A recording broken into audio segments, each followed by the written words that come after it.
She's a fox. In France, she would be called La Renarde, and she would be hunted with only her cunning to protect her. She's a babe. She's a robo-babe. In Latin, she would be called Babia Majora. If she were a president, she'd be Abraham Lincoln.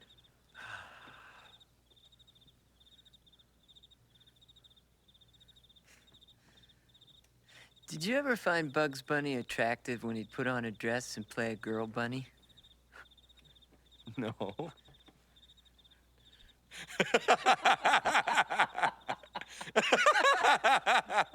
No. Neither did I. I was just asking. In a world overflowing with movies, we need a hero. Someone to separate the bad from the good.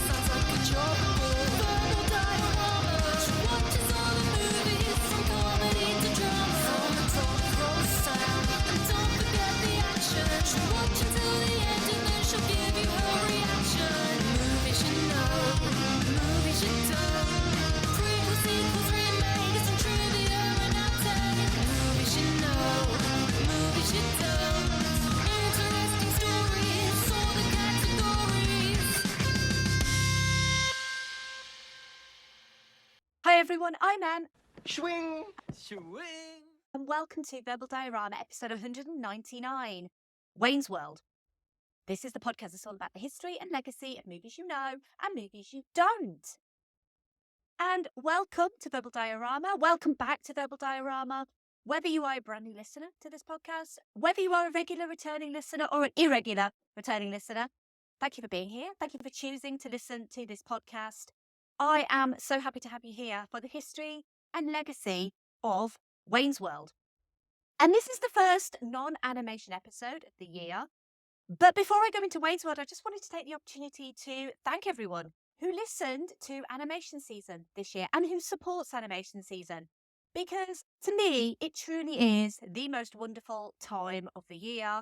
13 animated movies got their dues this year. And I'm genuinely quite proud that out of all of my podcast output, 29% of the movies that I've covered on this podcast have been animated. The figure's slightly more if you count hybrids like Who Framed Roger Rabbit and Enchanted. But I am such a huge fan of animation.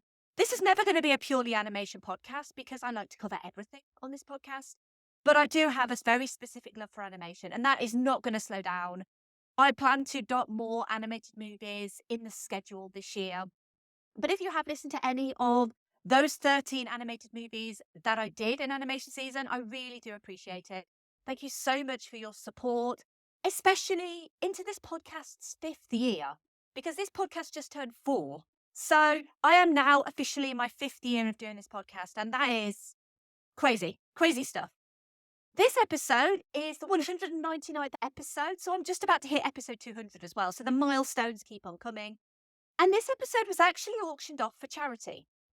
And the idea being that the winner would choose a movie for me to cover in exchange for a donation to charity.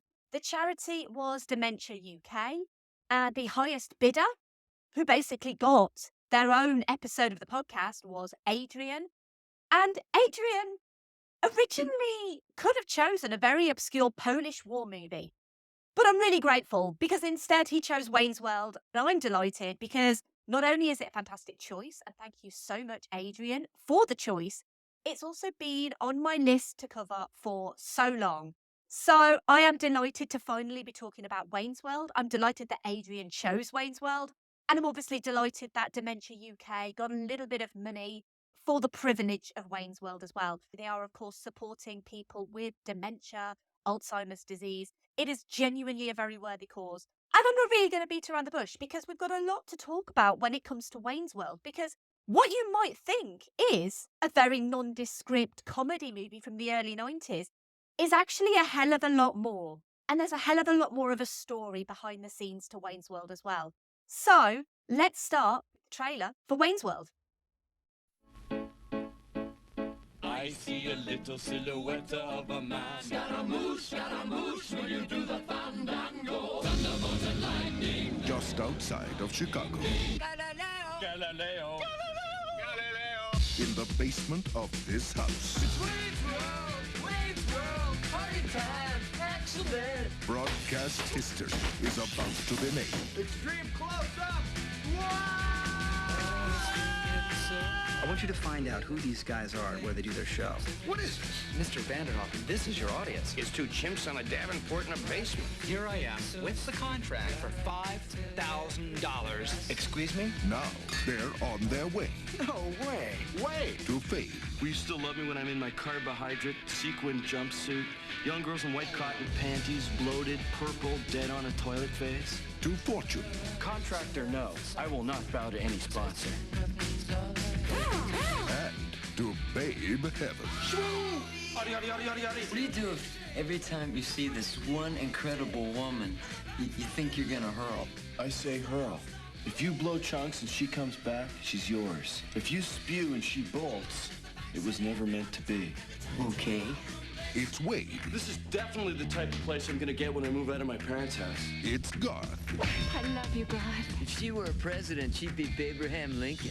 It's a movie. We're not worthy! We're not worthy! Wayne's World. Hi, Wayne. It just might be the greatest motion picture ever made. Are you mental?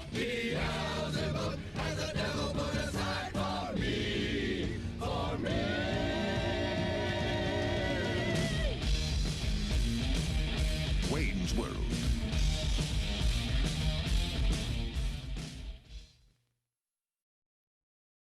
Let me bring you up to speed. His name is Wayne Campbell. He lives in Aurora, Illinois, which is a suburb of Chicago. Excellent. He's had plenty of Joe jobs, nothing he'd call a career. Let me put it this way. He has an extensive collection of name tags and hairnets. Okay, he still lives with his parents, which he admits is both bogus and sad, but he's got an amazing cable access show, and he still knows how to party. But what he'd really love is to do Wayne's World for a living. It might happen. Sure, and monkeys might fly out of his butt. Ah, the Muzzmobile. This is his best friend, Garth Algar. This is where Garth says hi. I think a little Bohemian Rhapsody, gentlemen?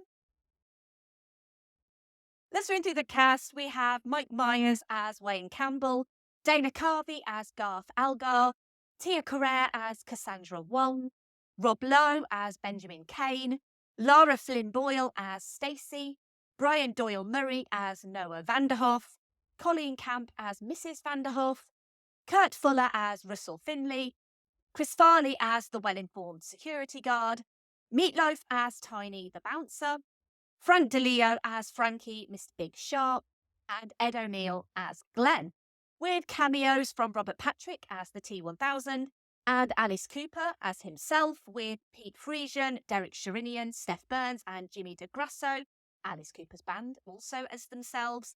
Wayne's World was written by Mike Myers, Bonnie Turner, and Terry Turner, was based on Wayne's World by Mike Myers, and was directed by Penelope Spheris. Public access TV is not something that we have in the UK, not at least in the same vein as over in the US. We have localised TV stations providing local news. Scotland and Wales have their own channels with their own content, as well as national public TV companies like the BBC, ITV, Channel 4 and Channel 5. So public access TV is alien to us Brits, but not in the United States. Cable companies in the United States started providing access channels to the public in the 1970s under Section 611 of the Communications Act, so that organisations and individuals could create content for other people in their own areas. Beginning in 1972, all newly installed cable systems, and from 1977, all cable systems, in the 100 largest television markets were mandated to include channels for public access, government and education. According to this requirement, cable providers offered 3 public access channels for use by state and municipal governments, educational institutes and public. Public access was interpreted to mean that the cable company could make equipment and airtime available so that essentially anybody could utilise the access channel for non-commercial purposes on a first-come, first-served basis, and pretty much say and do anything they please, subject to only libel and obscenity restrictions. The end result was completely new content that reflected the interests of those typically left out of mainstream television, empowering everyday people to have their own TV shows and talk about things that mattered to them, and these were usually underrepresented groups from mainstream TV, like people of colour. Public access television was created because, according to the Federal Communications Act of 1984, the public owns the airways. Increasing public participation in political discourse is beneficial in democracies, and mainstream television significantly constrained the range of viewpoints and opinions. Public access television would make television available to the public, enable community involvement, and thereby serve the general interest of enhancing democracy. And consequently, public access TV grew significantly during the 1980s and 1990s, which basically hits us slap bang in peak public access, 1992, and Wayne's World. Excellent. But Wayne Campbell as a character didn't start in the early 90s. He didn't even debut on Saturday Night Live. The character was one that Mike Myers created as a child and started performing on Toronto's City TV, in the alternative video show City Limits in the early 80s, and as the character in the music video for Canadian songwriter and broadcaster Christopher Ward's hit single Boys and Girls. In 1986, Wayne Campbell appeared in the variety series It's Only Rock and Roll in a segment called Wayne's Power Minute. Myers would take the character of Wayne, as well as the character of Dieter, who would be in Sprockets, to Saturday Night Live when he made his debut on the 21st of January 1989. And interestingly, Mike Myers would be sued by Universal over the character of Dieter in 2000 for backing out of a $20 million contract to make a movie based on that character. And that is how he ended up making The Cat in the Hat instead. True story. Wayne Campbell, an enthusiastic, long-haired young man who enjoys rock and metal music, lives in his parents' basement in Aurora, Illinois. For the Saturday Night Live sketches, Myers was paired with SNL veteran Dana Carvey as Wayne's best friend Garth Algar, his shy, timid, yet equally metal-loving and long-haired sidekick. Wayne and Garth host their own public access cable show, broadcast live from Wayne's parents' basement every Friday evening. The first Wayne's World sketch appeared in the 13th episode of Saturday Night Live's 1988-89 season on the 18th of February 1989. Allegedly, Myers wasn't too happy to be paired up with Carvey for the sketch because he felt like the character was his baby and Carvey was the better-known star at the time. Nevertheless, these sketches would become incredibly popular. In the early sketches, Wayne and Garth are high school students, and their guests on the show included their teachers and other students from school. Other frequent guests included Garth's father, Beeve, played by the late Phil Hartman, and his mother, Hillary, played by Candice Bergen, whom Wayne considers a babe. In later appearances, Wayne and Garth appear to be young adults, although Wayne still lives with his parents, a theme which would carry over to the first film, and their discussions shifted more towards current events and pop culture phenomena, with the show featuring actual celebrity guests, including Aerosmith, who'd of course go on to feature in Wayne's World 2, and Tom Hanks as Garth's cousin Barry. And you might think that a movie based on Wayne's World would be an easy sell. It wasn't the first movie based on SNL characters. That honour goes to the Blues Brothers, and while now the Blues Brothers is seen as a comedy masterpiece, back when it was released in 1980, despite a huge bidding war for the rights between Universal and Paramount and directed by John Landis, it was an incredibly troubled and lengthy production. It was released at the same time as The Empire Strikes Back, and originally there were concerns it would fail at the box office. It didn't, and it would become a cult classic. SNL sketches weren't generally seen as box office potential. What gave Wayne's World the edge was the involvement of producer and SNL boss Lorne Michaels.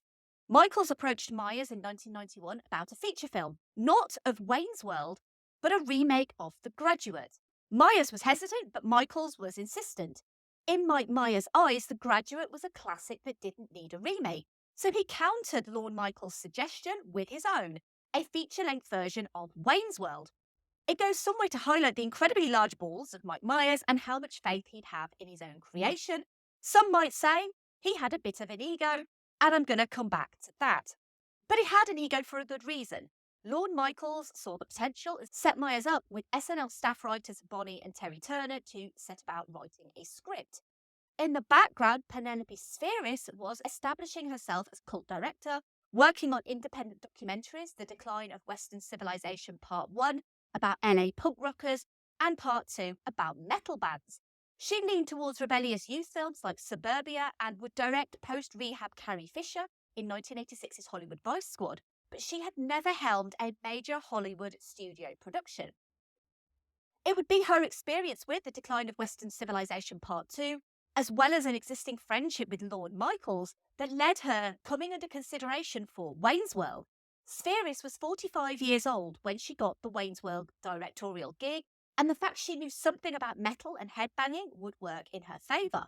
Not that this gig would be easy, not that ever being a female director in Hollywood is easy, but the magnitude of this responsibility didn't come lightly to Spheris, and it was a responsibility that would eventually earn her the prestigious title of one of very few female directors at the time whose movie would gross over $100 million at the box office. But I did mention egos, and Mike Myers had one. But there were other factors in the incredibly difficult relationship between him and Penelope Spheris on this movie.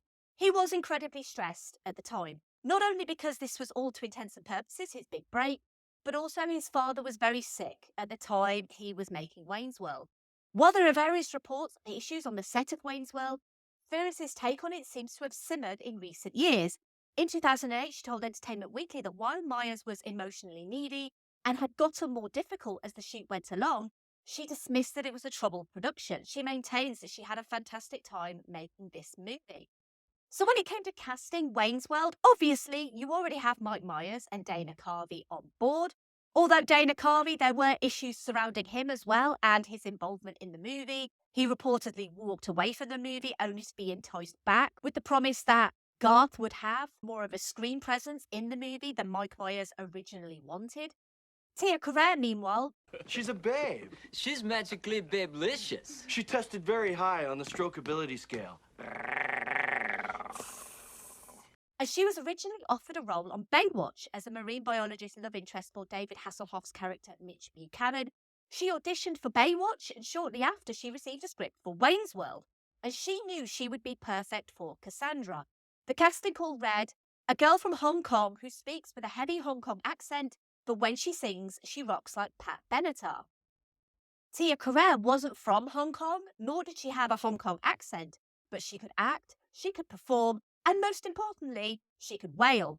She performed an a cappella version of Hit Me With Your Best Shot for her first audition. Carrere would do her own singing on the Wayne's World soundtrack. She would learn the bass guitar in 3 weeks. And as the lone female lead character in Wayne's World, Cassandra was offered actual agency and her own art, a rarity for female parts in the early 90s, especially when the character's just supposed to be the love interest. She really did have problems with an 80-pound snake shooting the in-movie music video, and the famous red lace dress was made by a store called Trashy Lingerie in Los Angeles, and it's still hanging in Carrere's closet. Trashy Lingerie would also make the iconic black corset Pamela Anderson wore in Barbed Wire, the fembot baby doll dresses and Elizabeth Hurley's outfits in Austin Powers, and Emma Stone's corset in Easy A. For the role of Benjamin, the unscrupulous yuppie who tricks Wayne and Garth into selling away their cherished show, Rob Lowe was suggested by Lorne Michaels, and this was something that shocked Penelope Spheris, given that a scandal had literally just broken out when a sex tape of the actor, who was 24, was released with him having relations with a 16-year-old girl in a hotel room during the 1988 Democratic National Convention in Atlanta. It's worth adding that when this happened, the legal age of consent in Georgia was 14, but the legal age of consent to be recorded was 18. Penelope Spheris would refuse the casting until Lorne Michaels reminded her of how cheap Rob Lowe would be. Lowe's career would eventually rebound, and it was helped immensely by his role in Wayne's World, as well as proving that he could do comedy. And this would lead to a part in Austin Powers' The Spy Who Shagged Me, also with Mike Myers as a young number 2, and also one of his most famous roles, that of Chris Traeger in Parks and Recreation. Alice Cooper, who had also been involved in the decline of Western civilization Part 2, agreed to a cameo for himself and his band, and thought that he was only going to appear singing Feed My Frankenstein. But Mike Myers and Bonnie and Terry Turner were almost constantly rewriting scenes, so much so that Penelope Spheris would give them a 24-hour cut-off time for rewrites. Cooper wasn't originally going to have any dialogue, so when he was given a complete monologue about Milwaukee, he was surprised, but he was game to do it. He memorised the whole thing and shot it in just 2 takes. Wayne's World was greenlit by Paramount in June 1991, with originally a 40-day filming schedule that began on the 2nd of August 1991. Principal photography was described as hectic, partly due to the lead actors needing to return to their roles on Saturday Night Live by the end of September 1991. Wayne's World would end up being shot over 34 days, and not at all in Aurora, Illinois, but instead in California, Inglewood for Stan Mikita's Donuts, Los Angeles for the exteriors of the gasworks, and Van Nuys for the exteriors of Wayne's house, although they did shoot a handful of scenes in Chicago, including the famous Bohemian Rhapsody segment, which was something that Mike Myers fought for. Contrary to popular belief, it was never meant to be Guns N' Roses. Penelope Spheeris was annoyed at the band because their manager Alan Niven had pulled them out of her documentary The Decline of Western Civilization Part 2. It would never have been Guns N' Roses. Total credit for the inclusion of Queen's 1975 song Bohemian Rhapsody completely goes to Mike Myers. And Queen might now be one of the biggest bands in the world, but back in the 80s and early 90s, they'd fallen out of favour in the US. Frontman Freddie Mercury was known for his flamboyance and showmanship, and he loved poking fun at himself. But in the 80s, the United States was prudish. They didn't understand why a group of grown men were dressing in drag for the I Want to Break Free video. In the early 90s, Mercury was increasingly becoming sick, and Mike Myers called Brian May with an approval request for a sequence in the movie. A VHS of the Bohemian Rhapsody scene was shipped over, and May was instructed to show Freddie Mercury, who was battling AIDS at the time. Mercury was bedridden, but May showed him the tape, and Mercury perked up. He was smiling and laughing. He thought it was absolutely wonderful, and approval was granted for Bohemian Rhapsody. Spheeris would dispute May's recollection in a 2022 interview, explaining that due to the short time frame between the completion of the film and Mercury's death, she believes it's highly unlikely that anyone would have had access to a tape of the scene to show Mercury, but nevertheless, Bohemian Rhapsody was included in the movie, so someone must have given permission for that. Freddie Mercury would pass away on the 24th of November 1991, 3 months before the movie was released in the US, and he would never see the completed film. His bandmates, though, would feel the incredible response that Wayne's World would give Queen and Bohemian Rhapsody. The inclusion of the song reignited the band's popularity across the world, but especially in the US. Bohemian Rhapsody would be re-released in early 1992, 16 years after its last release in the US, and would reach number 2 in the Billboard charts, spending 17 weeks in the chart. And No Stairway denied, because originally the movie did contain the first few notes of Stairway to Heaven, but as Led Zeppelin didn't come back to them with permission to use the song, after the movie was released, Led Zeppelin did get in touch and quite literally denied usage of those notes, and this is why subsequent re-releases don't actually contain any Stairway to Heaven. The original notes were restored with the 4K Blu-ray release in 2022, and Gary Wright would re-record the song Dreamweaver for the film, which is heard whenever Wayne looks at Cassandra. The movie's final cut was one matter where Spheeris and Myers did not agree. She presented Myers with her version, and he gave her many pages of proposed revisions.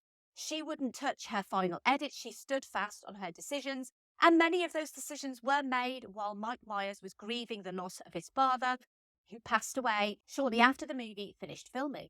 When a test screening was put on, Myers didn't attend, and he had no idea the reception. The test screening went incredibly well, and this was the argument Spheeris used to go against Myers' changes. Their butting of heads would ultimately lead to Myers not wanting her to helm the sequel. This would be directed by Steven Surgic instead, but that sequel is a whole other story. Long story short, Myers wanted to base the story for Wayne's World 2 on the 1949 Ealing comedy Passport to Pimlico, with Wayne and Garth founding their own country. But the studio didn't have the rights to Passport to Pimlico, meaning Myers got a huge telling off by Paramount studio head Sherry Lansing and demanded that he rewrite the story in super quick time. That's how we ended up with Wayne Stock. Spheeris, meanwhile, continued as a successful working Hollywood director, but got pigeonholed into directing mainstream comedies. So she would work on the big screen adaptations of The Little Rascals and The Beverly Hillbillies. She would also direct SNL alumni Chris Farley and David Spade in Black Sheep. But with the success of Wayne's World, Spheeris became one of only a handful of women who have directed a movie grossing over $100 million. Penelope Spheeris, in an interview with Den of Geek, would say, "I always felt that Wayne's World kind of took a ride on Bill and Ted a little bit, because Bill and Ted was first. But anyway, they're separate movies, they're very different." And this is the perfect segue, really, into the obligatory Keanu reference for this episode.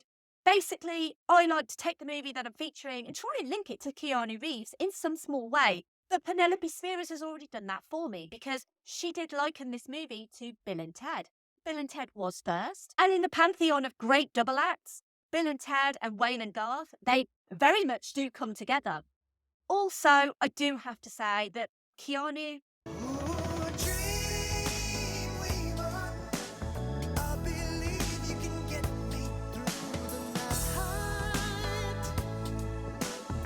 SCHWING! SCHWING! Wayne's World was released on Valentine's Day in 1992. Just imagine the joy of your beloved taking you to see Wayne's World for Valentine's Day. That sounds like a pretty perfect date to me. But anyway, it is also President's Day weekend in the US.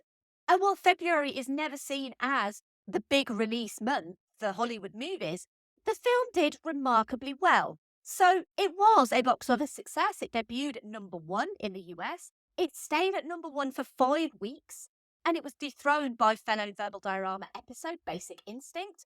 On a budget of $20 million, Wayne's World would gross $121.7 million domestically in the US, $61.4 million internationally, for a total worldwide gross of $183 million, making it 8th highest grossing film worldwide of 1992 and the highest grossing of the 11 films based on Saturday Night Live skits. And I did briefly mention Wayne's World 2, but there was a crazy fast turnaround between Wayne's World and Wayne's World 2. Wayne's World 2 did struggle at the box office, and I am firmly in the Wayne's World is better than Wayne's World 2 camp, but I do appreciate the sequel for what it is, in that it's a sequel to Wayne's World. It's highly unlikely we will ever see a Wayne's World 3, although Mike Myers and Dana Carvey have appeared publicly as the characters several times over the years, in 2008 at the MTV Movie Awards, in 2011 and 2015 on Saturday Night Live, and in 2021 in an Uber Eats advert during the Super Bowl. And I suppose it's time to find out what people think of this movie. I like to ask on Patreon. I also like to ask on social media as well what people think of the movie that I'm featuring. We're going to start with the patrons, and we're going to start with Laurel. And Laurel's comment was literally just, "Schwing." Now, if Laurel were president, she would be Abraham Lincoln. That is a fact. And if you are interested in Laurel and the podcast that she does with her husband Derek, it is The Midnight Myth. And because whenever a patron comments, I give a little plug for their podcast, I'm going to give a little bit of a plug for The Midnight Myth because it is one of my favourite podcasts. I always learn something from The Midnight Myth. They basically talk about history, mythology, philosophy, basically how those topics keep popping up in movies like Wayne's World. Now, I know The Midnight Myth haven't done an episode on Wayne's World because I don't think there's much history, mythology and philosophy that would link to Wayne's World. However, it would be quite interesting to hear them try. So I will put some information in the show notes. Go and have a listen to The Midnight Myth. We also have a patron comment from Pete who says, "Wayne's World brings me such immense joy, and I know almost nothing about it besides what you see on the screen.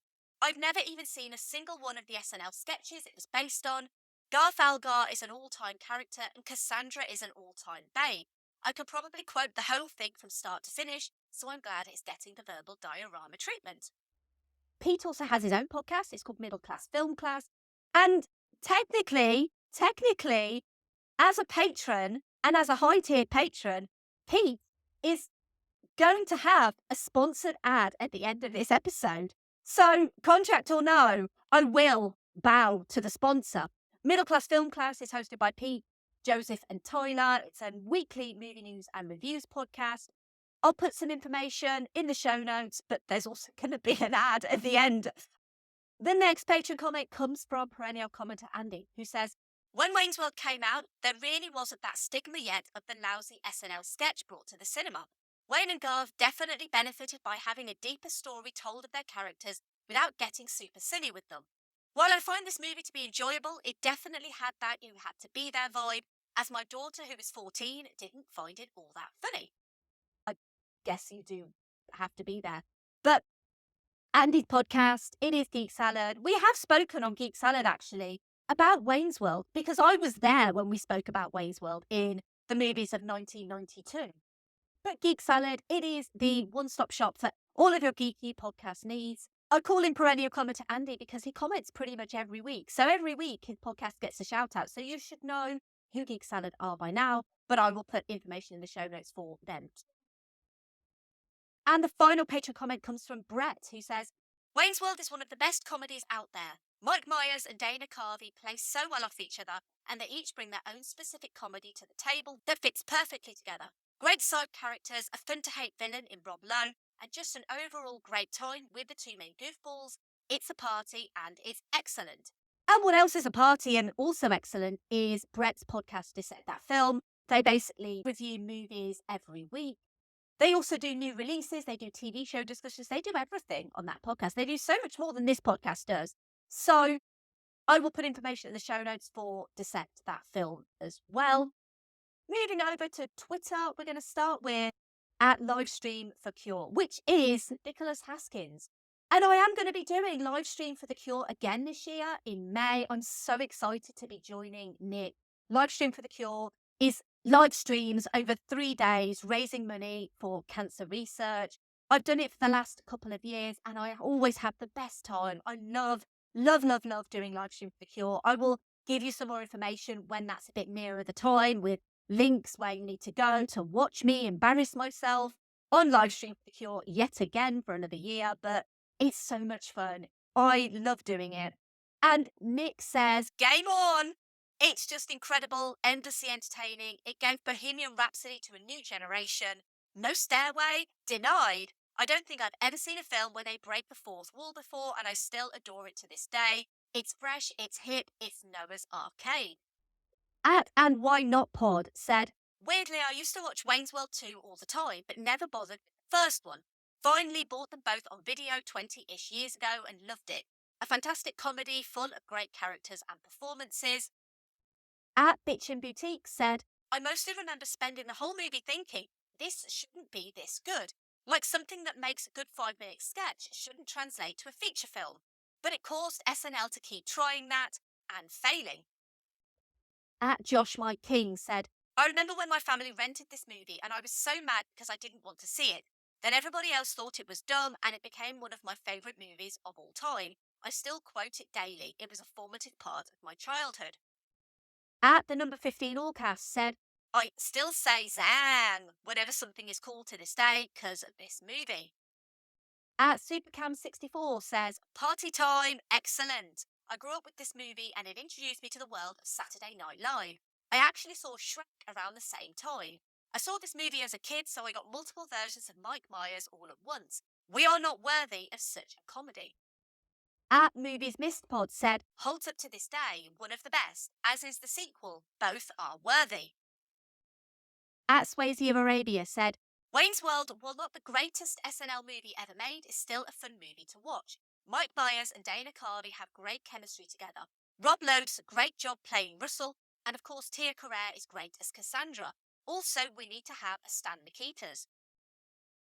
Andrew Gorge said, I used to keep all my cinema tickets in a scrapbook when I was a teenager. This was the first one. Now, if I shaved my beard, I would look just like Garth. DISY Pod said, Ed O'Neill steals that movie. Diabolical Pod said, it's a hoot and endlessly quotable. It's like people only do things because they get paid, and that's just really sad.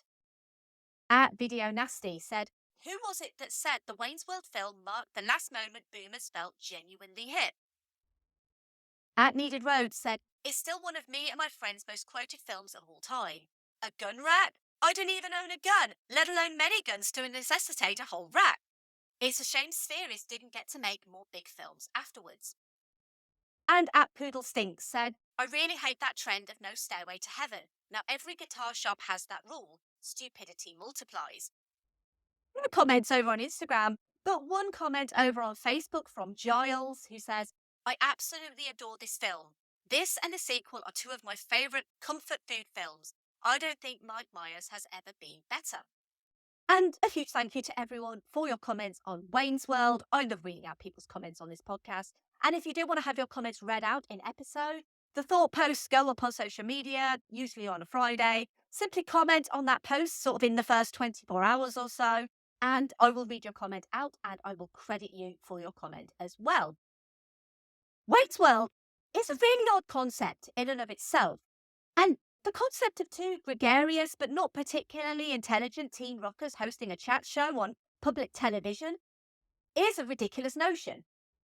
Back 30 years ago, also kind of today, if you think about it, the fact that they would talk about their everyday lives, women they were crushing on, interview celebrities, be silly for the camera, or do other things, was the humour in the Wayne's World segments on Saturday Night Live. But if you think about it, these days, that sort of behaviour is hardly uncommon because today everyone is a content producer, a podcaster, a Twitch streamer, or an Instagram influencer. TikTok may be the trending platform right now, but there have been social media platforms for 20 years or so, which means that people have been learning how to market themselves publicly for 20 years, whether they were aware of it or not. And as a podcaster, I've always been pretty open about how there's a public and private persona. There just is. It's conscious, but it's also subconscious as well. And when you think of the current crop of YouTubers, TikTokers, and you look at Wayne and Garth, their guileless, silly joy looks amateurish in comparison to the current crop of influencers who painstakingly manage portions of their lives as content. For a generation who are familiar with Instagram filters, settings, and features, and who know that a sponsorship or creative partnership is a major indicator of success in the social media sphere. Wayne and Garth's hilarious product placement scene criticises selling out to corporate interests, while simultaneously shilling a ridiculous array of products. And this actually hits kind of differently in 2023 because Wayne's World seemingly predicts influencer culture. I love this movie. I quoted it all the time as a kid. I still love it today. But what I love about it now is it's actually incredibly smart. And it still comes across as a goofy comedy. Mike Myers is fantastic, but Dana Carvey's Garth really is genius. And I feel like Mike Myers might come for me, but the juxtaposition between the two characters and Garth's naive shyness and meekness and his inability to know the words to Bohemian Rhapsody, which was a genuine thing from Dana Carvey who didn't know the words, is truly great. The fact that Garth tries to avoid the camera and talking in the fourth wall, his brief moments of genius like the drum solo, again, completely Dana Carvey. This is a great double act. And while Mike Myers probably doesn't want Dana Carvey to take all the glory, everyone in this cast is so spot on. The Bugs Bunny line from Carvey was improvised as well. It's not what Mike Myers was laughing at, but that was also a genuine laugh from him too. This movie is so sharp and such a wonderful satirical take on things like corporate sponsorship, product placement. And Wayne's World really shouldn't have worked. You shouldn't be able to take a short Saturday Night Live sketch and turn it into a 90-minute movie. But if you actually have the heart and the smarts behind the scenes, it just goes to show that you actually can. And it's a real shame that Penelope Spheeris was essentially barred from the sequel because I really feel like the sequel is lacking in so much of what makes the original movie great. And so the 199th episode of Verbal Diorama is coming to an end. And it's been a blast. Thank you to Adrian for the suggestion of covering Wayne's World.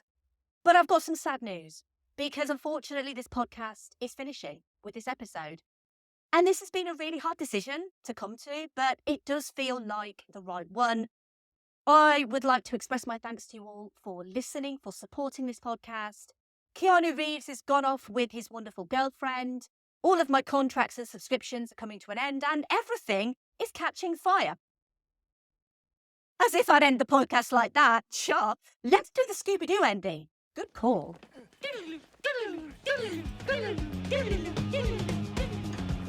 Well, that about wraps everything up for episode 199. But there's been an ominous presence throughout this episode. So I think it's time we find out who's been trying to sabotage this podcast and who Benjamin really is. Why, it's beloved patron, friend of the host, and fellow podcaster Scott. And I would have gotten away with it too if it hadn't been for you meddling podcasters. Excellent Scooby-Doo ending.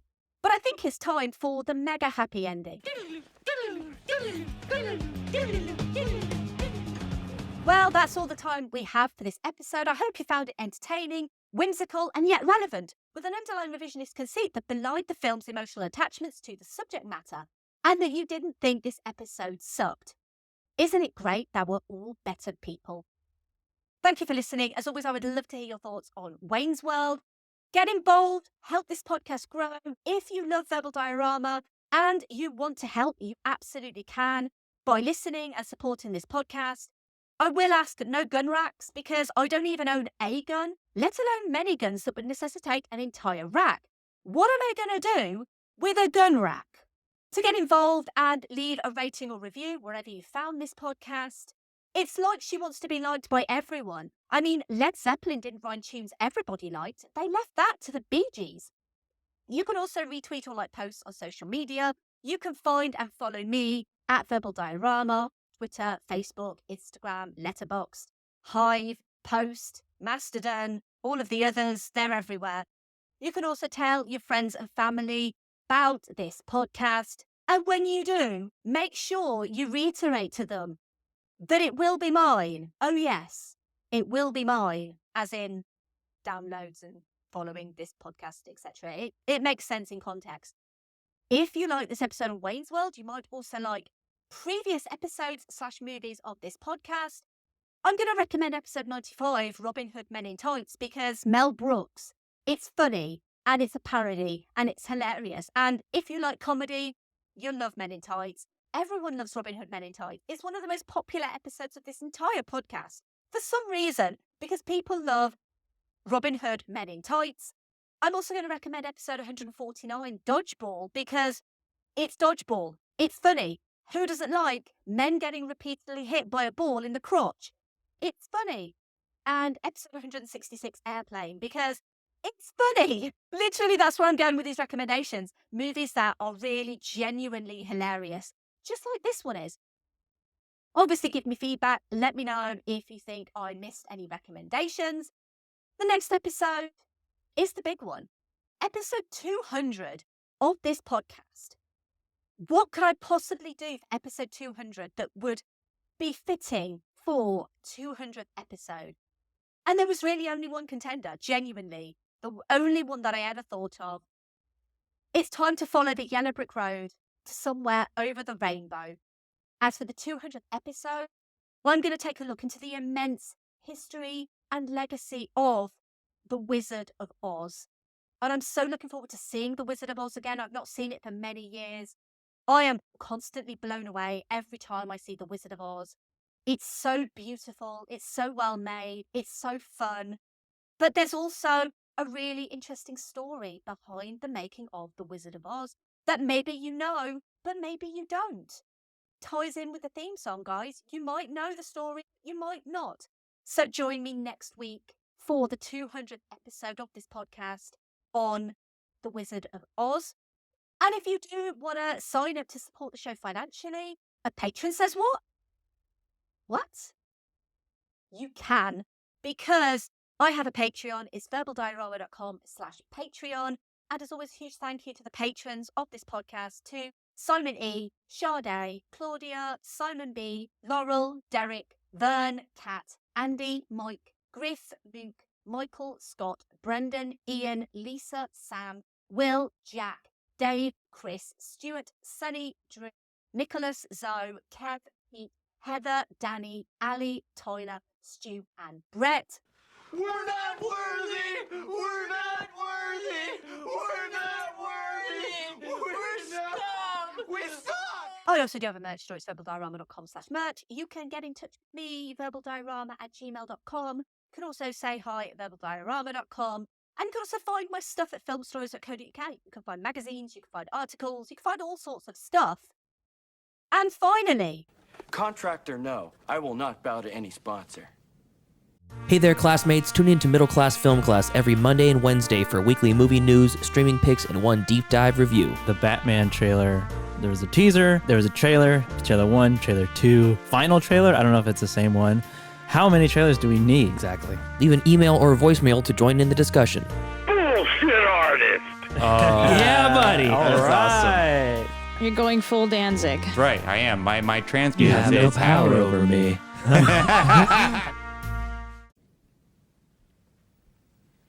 Sorry you feel that way, but basically it's the nature of the beast.